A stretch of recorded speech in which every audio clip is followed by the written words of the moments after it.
दोस्तों कल एक वीडियो असां बनाई से जंहिंदे चोर खजी ते चाढ़ वेंदे पुलिस दे डर कनो पुलिस दे बार बार ओको वार्निंग दी आई कि तले लाया ते को कुछ नहीं आदे लेकिन अज उंदा ऊ चोर दा मौकफ ही तुम्हारे सामने रखे सूं ते चोर क्या आदे क्या ओ सच्चा है या पुलिस सच्ची है। इन्हें चोर आदे कि पुलिस मेरे पिछू नाजायज लगी वधी है, इन्हें मेरे उत्ते नाजायज FIR भी कटी है ते मेरी लात भी भांदी ते इन्हां दे मैं बड़ी मुश्किल नाल चुंगल चो निकलते हिं वास्ते खजी ते चढ़ा वधा ते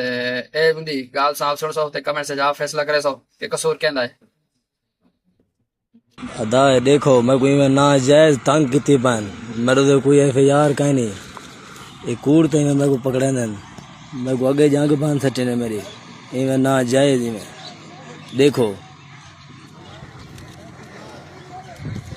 ये करें मग वही खड़ा ये कूड़ ते में ना जायज मेरी कोई गाल ही कहीं नहीं।